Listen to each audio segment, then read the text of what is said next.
मिट्टी में मिलाने का काम करेंगे। अपराधी आप यूपी विधानसभा में गूंजी वो हुंकार तो याद होगी जब मुख्यमंत्री योगी आदित्यनाथ ने मुट्ठी भींचकर और आंखों में अंगारे भरकर कहा था इस माफिया को मिट्टी में मिला देंगे। तब शायद किसी ने सोचा नहीं होगा कि ये सिर्फ शब्द नहीं बल्कि उत्तर प्रदेश के उन अपराधियों का मृत्यु दंड है जिन्होंने सत्ता की हनक में खुद को खुदा समझ लिया था। अतीक अहमद इतिहास बन गया, मुख्तार अंसारी कब्र की खामोशी में दफन हो गया और अब बारी है उस शख्स की जिसने सहारनपुर से लेकर लखनऊ की सत्ता के गलियारों तक अपनी काली कमाई का ऐसा जाल बुना था कि परिंदा भी पर मारने से कांपता था। हम बात कर रहे हैं बीएसपी के पूर्व एमएलसी कुख्यात भूमाफिया और 1 लाख के इनामी भगोड़े हाजी इकबाल उर्फ बाला की, जो बिल में छुपकर आज खुद की तबाही का ये मंजर देख रहा होगा और खून के आंसू रो रहा होगा, क्योंकि आज उसके काले साम्राज्य के आगे ढोल बज रहे हैं, ऐलान हो रहा है और माफिया का काला साम्राज्य मिट्टी में मिल रहा है। 1-1 इंच जमीन को नापा जा रहा है, सरकारी ताला ठोका जा रहा है और सीधे सीधे 1-2 नहीं बल्कि 2 अरब 76 करोड़ की 55 संपत्तियां योगी सरकार के कब्जे में आ गई हैं।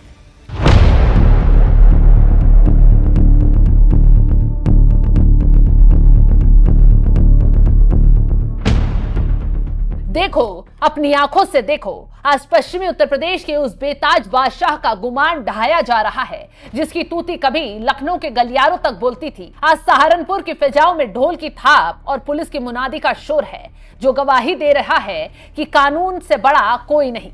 हाजी इकबाल ये वो नाम है जिसके सामने कभी लोग सर झुकाते थे, लेकिन आज उसी नाम की तख्तियों को उखाड़कर मिट्टी में फेंका जा रहा है। जिस जमीन पर उसने और उसके बेटे ने अवैध कब्जे की नींव रखी थी, आज योगी सरकार का गैंगस्टर हंटर वहां सरकारी बोर्ड गाड़ रहा है। 2 अरब 76 करोड़ से ज्यादा का साम्राज्य आज चंद मिनटों में, चंद घंटों में कागजों से निकलकर सरकार के कब्जे में आ गया। यह सिर्फ कुर्की नहीं है, ये एक माफिया के उस तिलिस्म का अंत है जिसने दशकों तक सिस्टम को अपनी जेब में रखा था। ये कार्रवाई सहारनपुर के इतिहास में दर्ज हो गई है। एसडीएम सीओ बेहट की अगुवाई में भारी पुलिस बल जब शाहपुर गाढ़ा, मिर्जापुर पोल, शेरपुर पेलो, अली अकबरपुर और रोशनपुर पेलो जैसे गांव में उतरा तो माफिया की गुर्गों में भगदड़ ही मच गई। डीएम मनीष बंसल के आदेश पर गैंगस्टर एक्ट की धारा 14(1) के तहत 2 अरब 75 करोड़ 97 लाख रुपए की अचल संपत्ति को कुर्क कर लिया गया।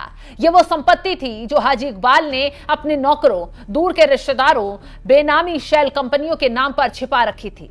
पुलिस ने जब मुनादी शुरू की तो गांव-गांव में संदेश गया, अब बाला का राज खत्म हो गया।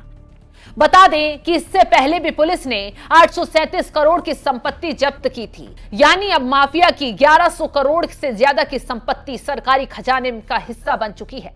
हाजी इकबाल उर्फ बाला का उदय किसी फिल्मी कहानी जैसा था।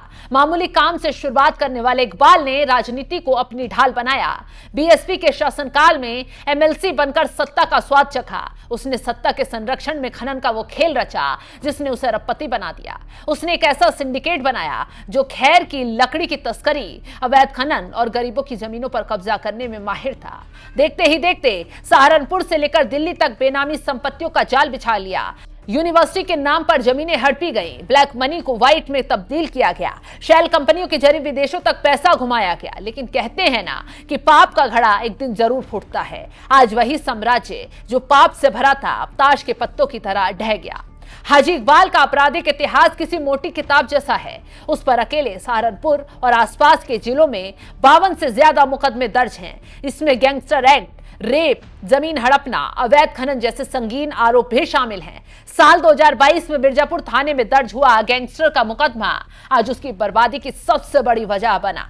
सिर्फ स्थानीय पुलिस ही नहीं बल्कि देश की सबसे बड़ी एजेंसियां ईडी, सीबीआई, एसएफआईओ उसकी कुंडली खंगाल रही हैं। करोड़ों का मनी लॉन्ड्रिंग केस हो या चीनी मिलों की खरीद में हुआ घोटाला, इकबाल हर जगह मुख्य आरोपी है। इतना बड़ा साम्राज्य खड़ा करने वाला हाजी इकबाल आज एक भगोड़े की जिंदगी जी रहा है। पुलिस की फाइलों में वो फरार है और चर्चा है वो देश छोड़कर दुबई या किसी अन्य खाड़ी देश में शरण लिए हुए है। उसके बेटों पर भी शिकंजा कसा जा चुका है, लेकिन सवाल ये है उसे ढूंढा कैसे जाएगा। क्या पुलिस रेड कॉर्नर नोटिस जारी करने की तैयारी कर सकती है ताकि उसे इंटरपोल की मदद से घसीट कर वापस लाया जा जा सकी। इसके साथ ही उसके उन मददगारों की लिस्ट भी तैयार की जा रही है जो उसे पर्दे के पीछे से मदद दे रहे हैं। प्रशासन अब उसकी बची कुची बेनामी संपत्तियों पर बुलडोजर और कुर्की की आखिरी चोट करने वाला है। हाजी इकबाल का अंत ये सबक है कि अपराध की उम्र चाहे कितनी लंबी हो, लेकिन अंत हमेशा कानून के हाथों ही होता है। फिलहाल इस खबर को लेकर आप क्या कुछ राय रखते हैं, कमेंट बॉक्स में जरूर बताएं।